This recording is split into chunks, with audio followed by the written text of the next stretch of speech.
Hi everyone, we'll be getting started in a couple of minutes.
Okay, we'll just wait for one more minute and then we'll get going.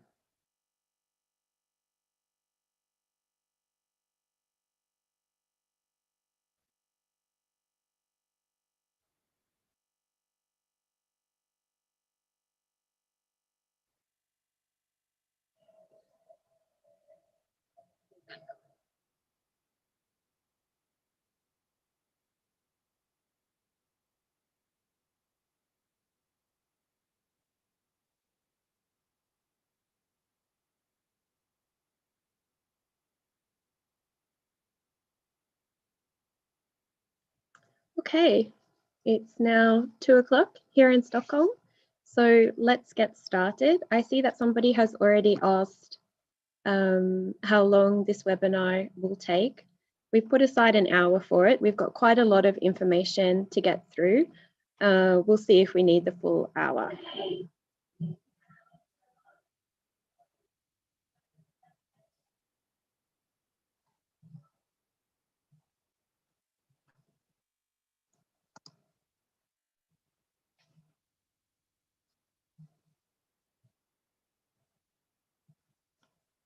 Okay. First of all, congratulations to all of our newly admitted students. You're almost on your way. We are very excited that you are coming, and congratulations again. Okay, just a bit of housekeeping. This YouTube is, hold on for a second, I'm just getting a bit of,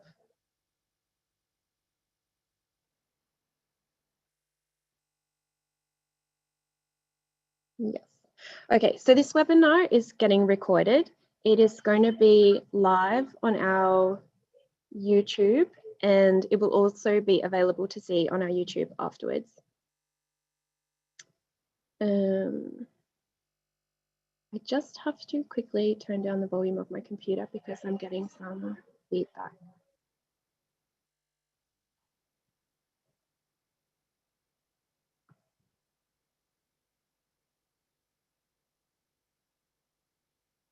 Okay, sorry about this.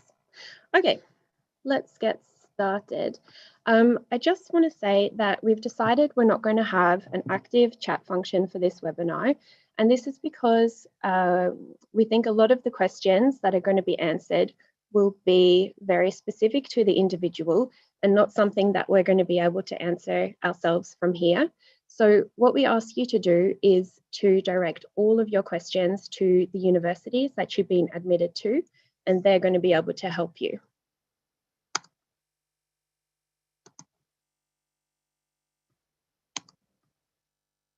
So what are we going to cover today? Well, these are the questions that we are going to go through, and hopefully you'll get a bit of clarity. What is the current COVID-19 situation in Sweden? What are the current rules and recommendations that apply? What does this mean for international travellers who will be entering Sweden soon? Will I be able to get vaccinated in Sweden? Will teaching be held on campus or online this autumn? And what should I do if my travels are affected by COVID-19? How do I stay updated before my arrival? So as I said, there's quite a lot to cover. Let's go. Okay, so here are some of the statistics about the current COVID-19 situation in Sweden at the moment. They have been taken from Folkhälsomyndigheten, which is the public health agency of Sweden. So far, there have been over 1 million confirmed cases of COVID-19 in Sweden. 14,630 people have now died. 7,583 have required intensive care. So there's some pretty grim statistics. However, if you can see the diagrams here on the right-hand side, there is good news. There is a decreasing number of new cases every day. And this is because the number of vaccinated people is increasing. So things are looking a lot better for us here in Sweden, and we hope that this positive trend is just going to continue.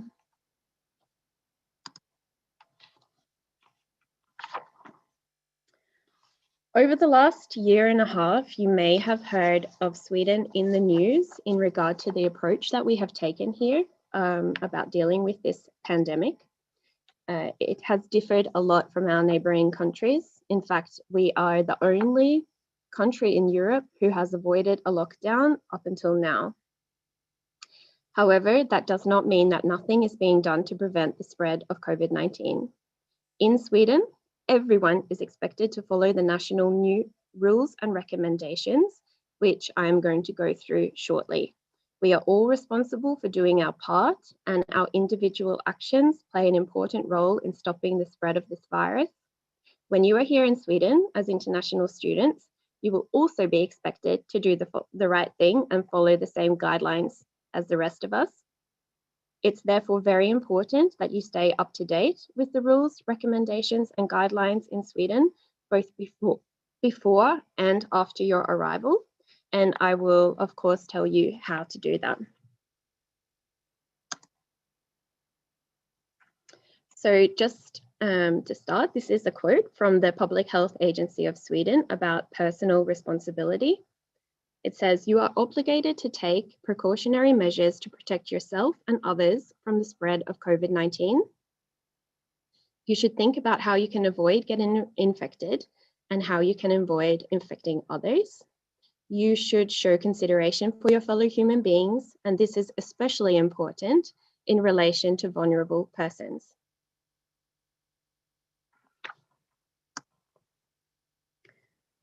So what are the current rules and recommendations?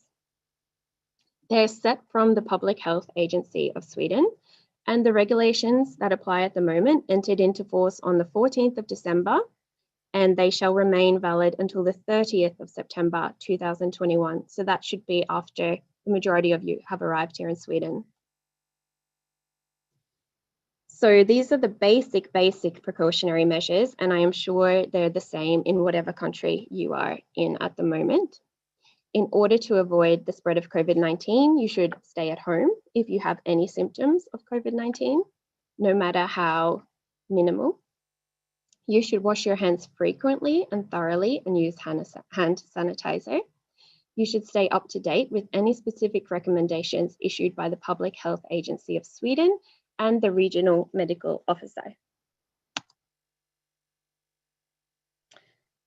You should limit your new close contacts by only mixing with people you usually meet.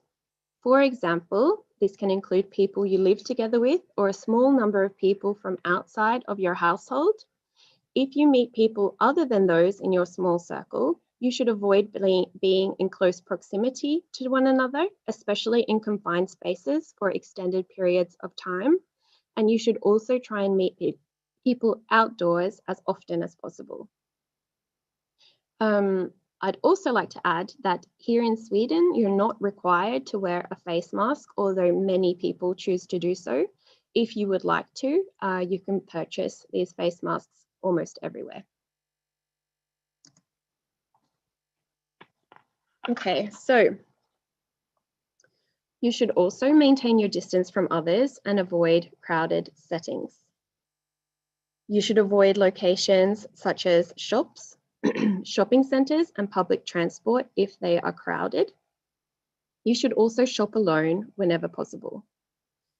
You should work from home as often as this is possible. You should also adjust your working hours in order to avoid crowding on public transport and at your place of work, if possible. When you are at your place of work, you should maintain a distance from others. So social distancing is obviously very important. You should ensure that you travel in a way that minimizes the risk of infection. This may mean that you have to use alternative modes of transport to public transport, and it could include walking, cycling, or traveling by car. In the case of longer journeys, this may mean that you avoid meeting new contacts on the journey and at your destination. And it is also important when you are traveling that you are able to isolate at your destination, as well as make your way home in a safe manner in the event that you develop COVID-19 symptoms.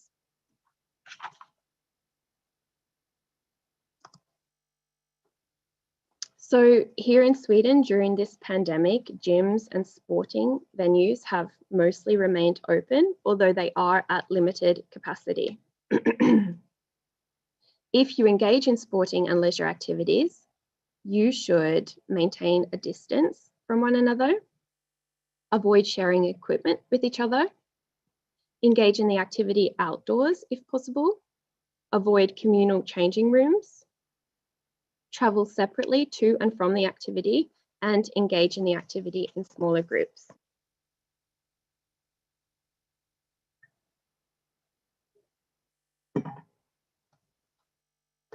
Okay, so there's some of the recommendations. Here are some of the rules that are applying in Sweden at the moment. I'd also like to note that this is what applies right now, but as we know, over this past year, things do change, and it's possible that these rules change as well. Therefore, it's important that you stay updated. So, long distance public transport restrictions.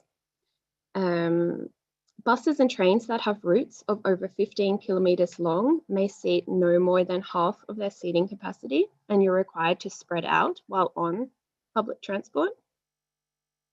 And when it comes to the size of general gatherings and public events, this has recently changed. Indoors, with no seating, you can have 50 people. Indoors, with seating, you can have 300 people. Although groups must be able to maintain a physical distance of at least 1 meter of each side, and each group may contain no more than 8 individuals.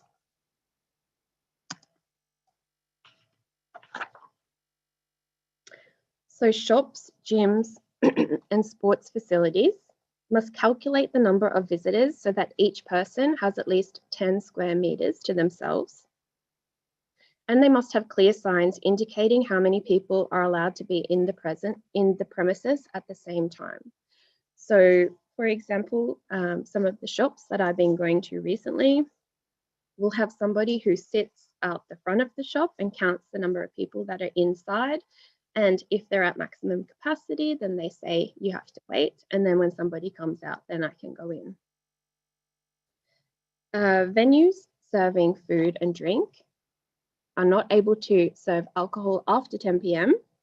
And they must also take measures to prevent the spread of infection indoors. For example, no more than 8 people can sit at a table at any given time. So there are some of the rules. And now we'll get on to international travel. Okay, this is obviously very relevant to you as you will soon be traveling internationally to Sweden. Once again, I would like to reiterate that this is what applies right now, and it's possible that it will change before you arrive.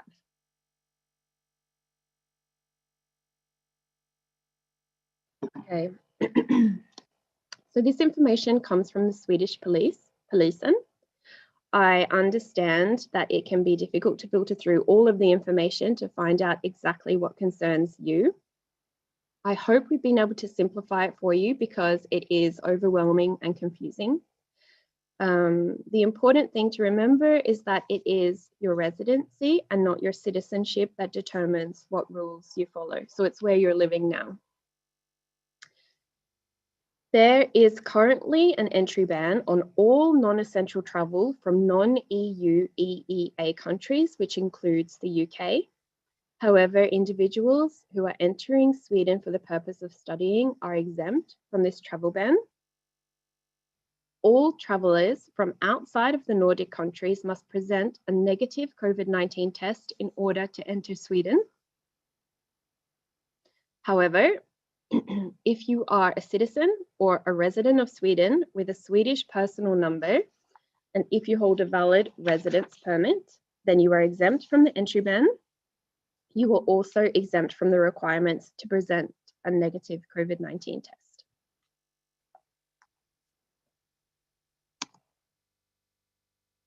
Okay, so when it comes to the negative COVID-19 test that you need to show to enter Sweden, antigen tests, PCR test, and LAMP tests are accepted.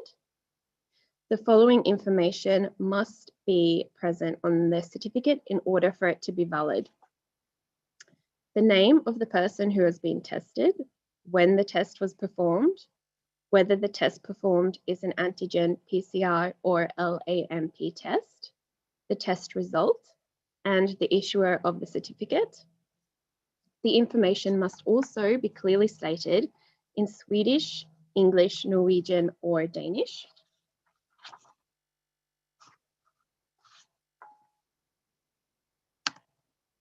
Okay. Exemption from the recommendation to take, hold on for a second. Oh no, sorry, I've got the wrong page. Okay, so it's not a requirement to be vaccinated in order to enter Sweden. Foreign nationals who are able to enter Sweden should get tested for COVID-19 as soon as possible after your arrival in Sweden, preferably on the same day. You should also get tested 5 days after your arrival in Sweden. You can find out how to get tested by visiting www.1177.se after you arrive. You should also self-quarantine and avoid close contact with other people for at least 7 days after arriving in Sweden. And you should do this even if you test negative for COVID-19. If you test positive for COVID-19, you will receive special instructions on what to do from the healthcare system. And you can, of course, find out more at 1177.se. If for any reason after you arrive in Sweden, you are unable to get tested for COVID-19, it is essential that you self-quarantine for at least 7 days. During these 7 days, if you develop symptoms of COVID-19, you should get tested as soon as possible. You can visit 1177 to find out what you need to do in your region, and this applies even if you have been vaccinated. Okay, so who is exempt from this recommendation to take 2 COVID-19 tests and self-isolate after their arrival in Sweden? That's fully vaccinated people. Do not have to do this.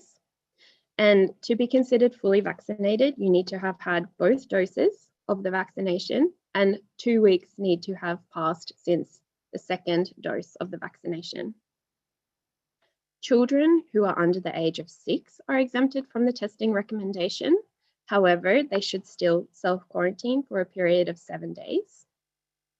And people who have to present a negative test result in order to enter Sweden do not need to get tested again on the day of arrival.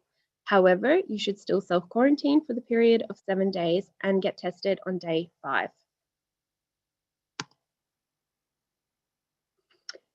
If you are coming from Denmark, Finland, Iceland, or Norway, you are exempted from the entry ban. You do not need to present a negative COVID-19 test or document vaccination or recovery. And you do not need to follow the Public Health Agency of Sweden's recommendation to take 2 COVID-19 tests and self-isolate if there are no symptoms. However, obviously, if you are displaying any symptoms of COVID-19, you should self-isolate and get tested.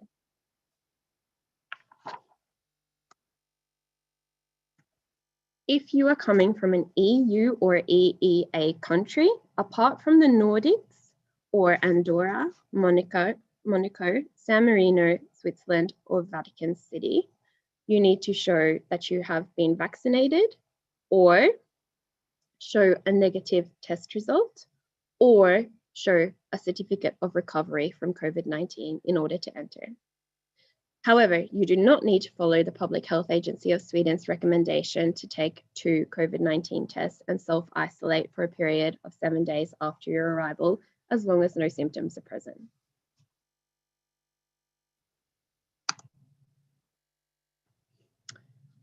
Okay, that was confusing, I know. I hope that you got some clarity from that information, and if not, all of the information is available online and you should be able to find it before you arrive. This is a little bit about vaccinations in Sweden. So far, over 3 million people in Sweden are now fully vaccinated, which equals about 40% of the population. About 5 million people, I read this morning, have now received their first dose. So in Sweden, we are giving 3 different vaccinations or vaccines: Moderna, Pfizer, and AstraZeneca. However, AstraZeneca is only being given to those who are 65 and older. All residents in Sweden over the age of 18 have the right to be vaccinated, and this obviously includes you as an international student in Sweden. You do not need to be a Swedish citizen. You do not have to pay to be vaccinated. It's not compulsory. It is completely up to you if you want to be vaccinated while you are in Sweden. However, it's obviously encouraged. And it is also recommended that you get vaccinated even if you've had COVID-19. So what do you do after you arrive if you do wish to be vaccinated? You need to go to this website, 1177.se. You need to select the region at the top of the page to make sure you're given the correct information. There will be instructions for booking a time to be vaccinated, and there will also be instructions to make a booking for those of you who don't have a Swedish personal number.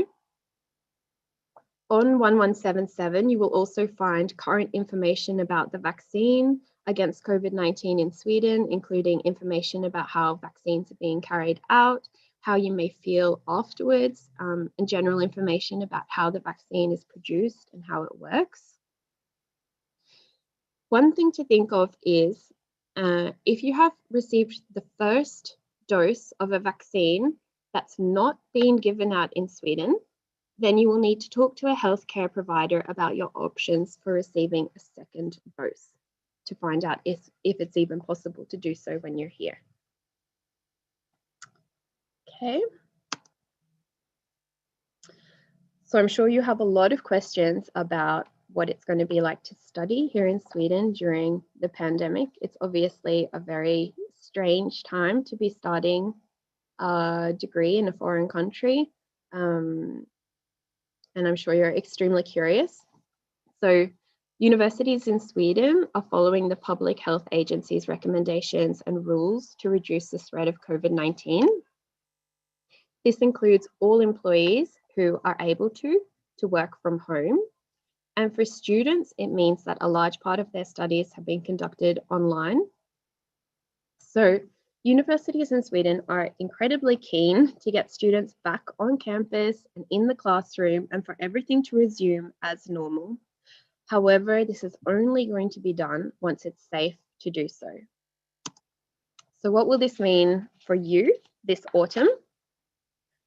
Well, if the rate of new COVID-19 cases continues to drop, universities will start transitioning back to on-campus teaching and learning this coming autumn.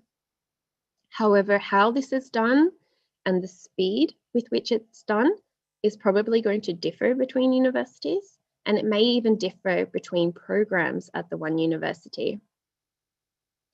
Many of you are going to start the autumn semester with distance online learning and then hopefully gradually increase your time on campus over the autumn period. Your university is hopefully keeping you very updated on what your studies are going to look like. So what should you do if your travels are affected by COVID-19? If you are unable to travel to Sweden and commence your studies because of the pandemic, then you should contact your university directly and as soon as possible. Most universities are offering a very generous reimbursement of tuition policy for students who are affected by COVID-19. That's basically all of the information that I have. But remember, everything can change. It is a very, very strange time. So this is how you stay updated before your arrival. The three main websites which I've referred to today is Folkhälsomyndigheten, which is the public health agency of Sweden. On this website, you can find statistics about infections and about vaccinations. You can also find the rules, recommendations, and guidelines, what applies in Sweden right now. That's the link. The second website was Polisen, the Swedish police. Here you will find all of the information about traveling internationally and arriving in Sweden during the COVID-19 pandemic. And that's the link to their website. And then finally, 1177.se. Here you'll find information about the vaccination, information about getting tested for COVID-19, as well as medical advice if you have COVID-19. I recommend familiarizing yourselves with these three websites now because this is where all of the main information is found. Okay, thank you very, very, very much for attending. I hope it was valuable for you, and I hope we managed to answer some of those big questions. Thank you very much.